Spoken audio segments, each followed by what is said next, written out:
Bismillahirrahmanirrahim. Assalamualaikum warahmatullahi wabarakatuh. Alhamdulillahi ala ihsanih wa syukru lahu ala taufiqihi wa amtinani. Asyhadu an la ilaha illallah wahdahu la syarika lahu ta'ziman li sya'nih wa asyhadu anna Muhammadan abduhu wa rasuluhu ad-da'i ila ridwanihi ma ba'd. Thulaba thalibat KMI kelas 12 yang dimuliakan Allah Subhanahu wa taala. Alhamdulillah kita bisa menyambung kembali pelajaran kita dan sekarang langsung saja kita sampai di bab 41 ya. Qala al-musannifu rahimahullah ta'ala babu qaulillahi ta'ala, bab firman Allah Subhanahu wa taala, fala taj'alu lillahi andada wa antum ta'lamun. Ya, maka janganlah kalian jadikan bagi Allah itu andad. Andad ay asbahan wa nudhara. Ya, tusarrifuna lahumul ibadata aw syai'an minha. Jangan kalian jadikan bagi Allah itu andad. Andad itu apa? Andad itu adalah asbah wa nudhara. Permisalan dan tandingan yang kalian berikan kepadanya peribadahan atau sesuatu dari ibadah itu. Ya. Wa antum ta'lamun maknanya adalah annahu rabbukum. Padahal kalian tahu bahwa Allah itu adalah Tuhan kalian. La yarzuqukum ghairuhu wa la yastahiqul ibadata siwah. Dan tidak ada yang bisa memberi rezeki kecuali Dia dan tidak ada yang berhak untuk diibadahi kecuali Dia. Ya. Maka jangan kalian jadikan bagi Allah itu tandingan dalam keadaan kalian telah mengetahui bahwa Allah itu satu-satunya yang disembah dan satu-satunya yang memiliki sifat-sifat rububiyah. Nah, ya.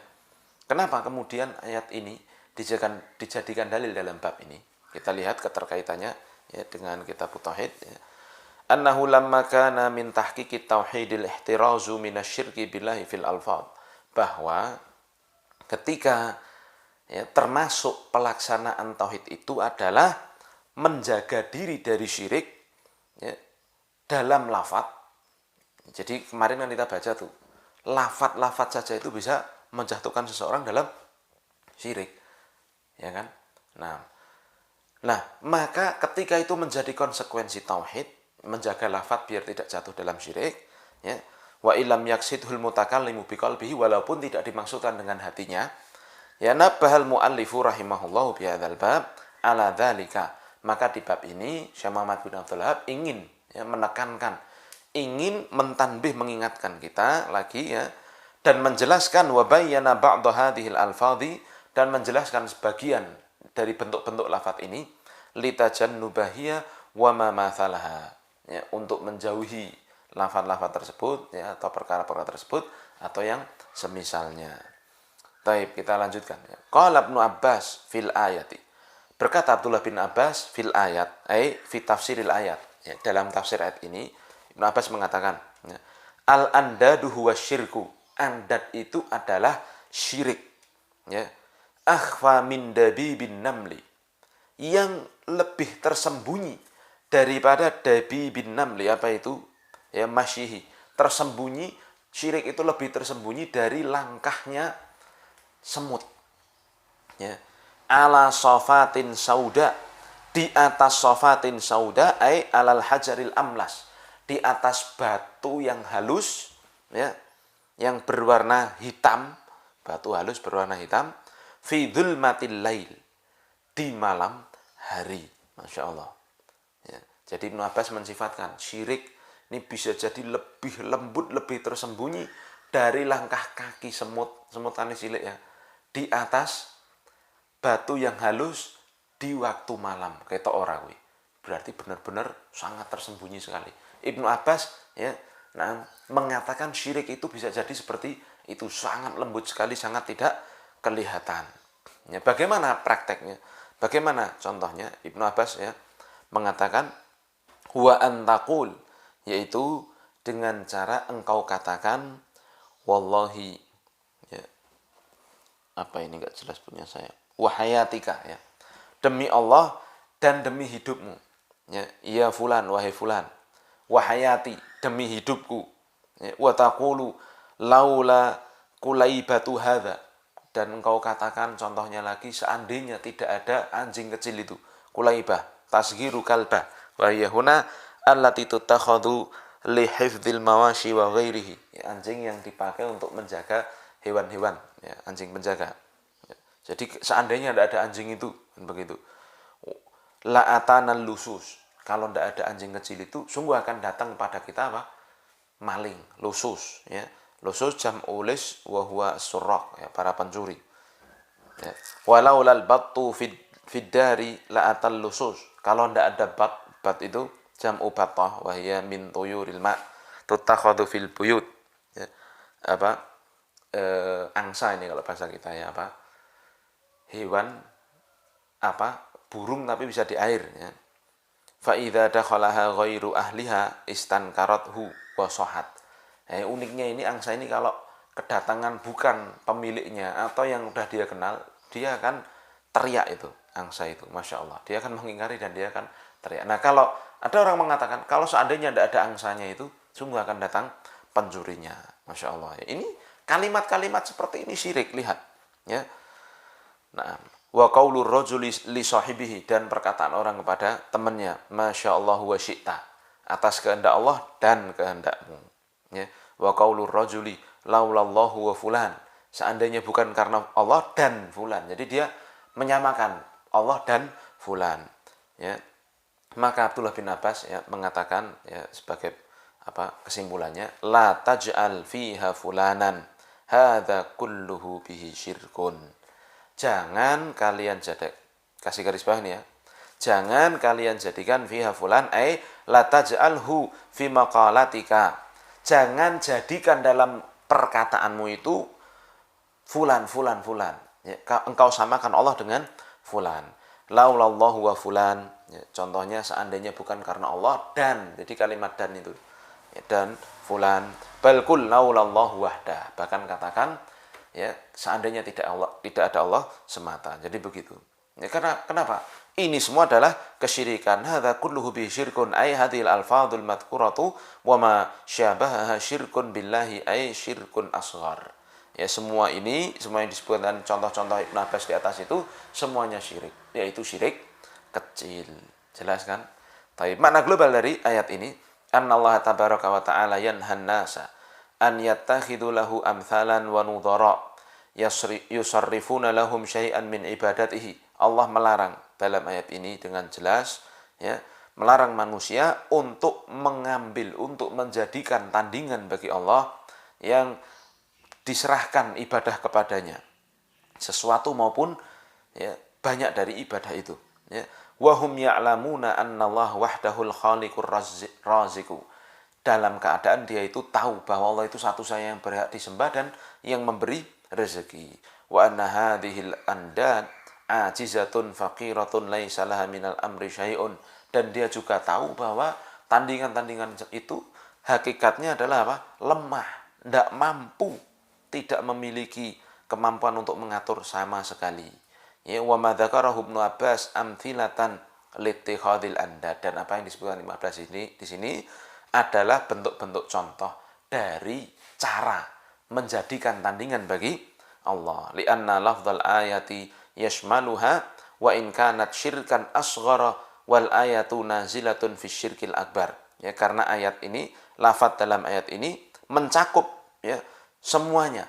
Walaupun yang sedang dicontohkan Ibnu Abbas itu adalah syirik kecil, akan tetapi ayat di sini ya turun dalam syirik besar. Fasalafu yastadilluna bima nazala fi syirkil akbari ala syirkil asghari. Ya, maka para salaf ini membolehkan untuk berdalil dengan syirik besar walaupun dalam permasalahan syirik kecil, karena bahaya syirik ya, bahayanya syirik. Nah, jadi ayatnya yang dipakai itu kan turun tentang syirik besar ya kan, jangan kalian jadikan tandingan bagi Allah dalam keadaan kalian mengetahui ya. Nah, yang dicontohkan Ibnu Abbas kan syirik kecil. Jadi ayatnya turun tentang syirik besar, contohnya tentang syirik kecil, dan ini tidak masalah ya.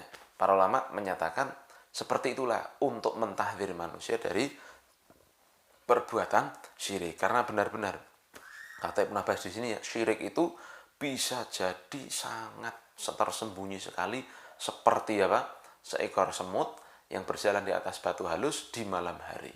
Sungguh-sungguh sangat tersembunyi. Tapi faedah yang kita bisa ambil dari hadits ini, at-tahdzir ya, peringatan dari syirik dalam ibadah. Nah, yang kedua, annal musyrikina ya muqirruna bi tauhidir rububiyah, orang-orang musyrikin itu menetapkan tauhid rububiyah. Yang ketiga, anna syirkal asghar khafiyun jiddan wa qalla man yatanabbahalah. Syirik kecil itu bisa jadi sangat tersembunyi dan sedikit orang yang perhatian dengannya, sedikit orang yang sadar bahwa itu perbuatan syirik ya. Kayak ini tadi ngomong, seandainya bukan karena Allah dan kamu, ini kan perkataan yang sangat simpel ya kan, tapi ternyata itu syirik. Kemudian ya, keempat, wujubu tajannubil alfadhi syirkiyati walau lam yaqsid hal insanu biqalbihi. Wajibnya menjauhi lafaz-lafaz yang syirik, yang mengandung kesyirikan, walaupun hatinya tidak meniatkan perkara tersebut. Kemudian ya, dalil berikutnya. Qala al-muallif rahimahullah taala wa an Umar ibn al-Khattabi radhiyallahu anhu. Dari Umar ya. Nah, dan di sini kata Syekh Fauzan, sebenarnya yang benar itu Ibnu Umarnya, bukan Umar Ibnul Khattabnya, tapi dari Abdullah bin Umarnya. Ya. Nah, ya memang ada ya demikian ya, namanya takhrij. Ya, dulu kan mencari hadis sulit ya. Nah, ini ada takhrij yang benar, yaitu dari Abdullah bin Umar radhiyallahu taala anhu. Anna Rasulullah sallallahu alaihi wasallam qala, bahwa Rasul sallallahu alaihi wasallam bersabda, man halafa, siapa yang halafa, lihat al-halfu al-yaminu, al-halafu al-yaminu, wa hiya tauqidul hukmi bi dzikri mu'azzamin ala wajhin makhsusin, yaitu penekanan terhadap hukum sesuatu dengan menyebutkan sesuatu yang dia agungkan ya, dengan bentuk tertentu.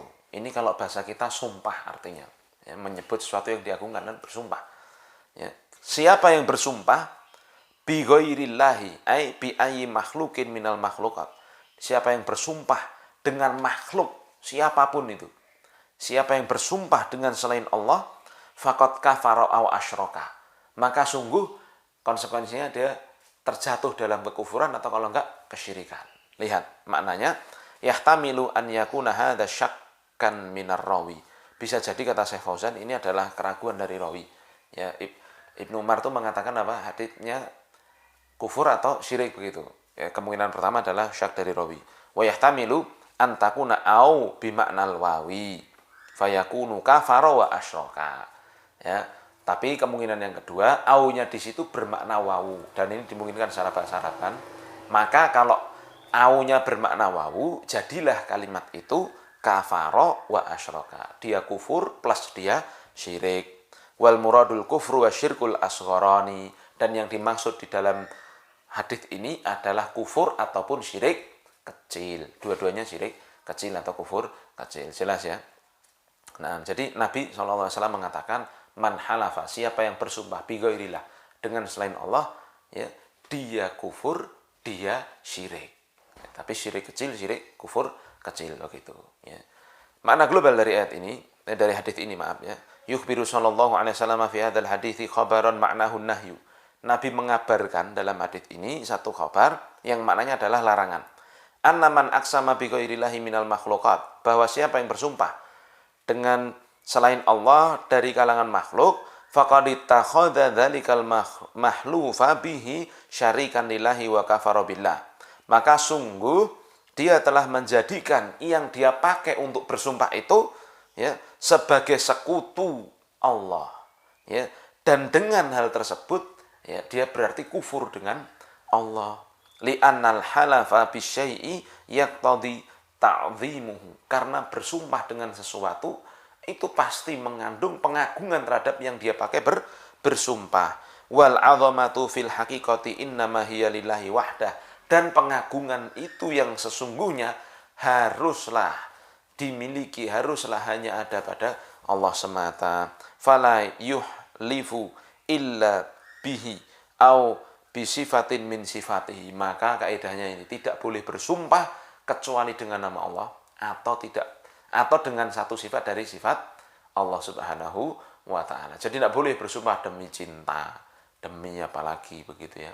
Demi dirimu, apalagi itu gombalnya ya. Demi ini, demi makhluk ini nggak boleh semua. Ya, kita harus pakai nama Allah, demi Allah. Jangan ikut-ikutan jadi orang bodoh ya, apalagi sudah kelas 12 kan ya. Tidak boleh itu. Harus dibenarkan kalau tahu di masyarakat. Kan malah ada kadang ya, kita jumpai di masyarakat itu, kita ataupun orang yang kepepet terus dia sumpah, dia dituduh apa? Dia sumpah demi Allah. Demi Allah aku tidak melakukan. Enggak usah sumpah pakai nama Allah. Pakai nama Indonesia saja. Demi Indonesia, enggak boleh. Ya. Itu syirik malahan. Ya. Jadi enggak boleh. Sumpah itu harus pakai nama Allah atau satu sifat dari sifat Allah. Jelas sekali, thaib. Kemudian keterkaitan hadits ini dengan bab annahu yadullu alaman halafa bi ghairillahi faqad ittakhadal mahlufa bihi niddan lillah, bahwa siapa yang menjadikan makhluk, siapa itu selain Allah sebagai alat untuk dia bersumpah, ya, dia pakai untuk sumpah, maka berarti dia menyekutukan Allah, ya, dia menjadikan yang dia pakai sumpah itu sebagai tandingan Allah, ya.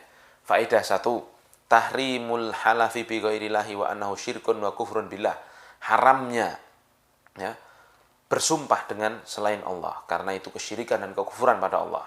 2, anna ta'dhima bil halafi haqqun lillahi subhanahu wa ta'ala fala yahlifu illa bih, bahwa pengagungan dengan sumpah itu hak Allah semata, ya, tidak boleh bersumpah kecuali dengan nama Allah. Jadi begitu. Yang ketiga, annal halafa bi ghairillahi la tajibu bihi kafaratun li annahu lam yadhkur fihi kafaratan, bahwa bersumpah dengan selain Allah itu tidak diwajibkan kafarah, karena di sini tidak disebutkan apa kafarahnya. Nah, tapi nanti akan ada doa ya di belakangnya, nah, yang bisa dipakai untuk minta ampun ya dari perbuatan ya yang semisal ini, yaitu bersumpah ya dengan selain Allah. Taib, kita cukupkan dulu sampai sekian dan insya Allah kita akan bahas pada lanjutannya. Kita akhiri dengan kafaratul majlis. Subhanakallahumma bihamdika asyhadu an la ilaha illa anta astaghfiruka wa atubu ilaik. Tolong dihafalkan ya, dicicil dengan baik. Wabillahi taufik. Assalamualaikum warahmatullahi wabarakatuh.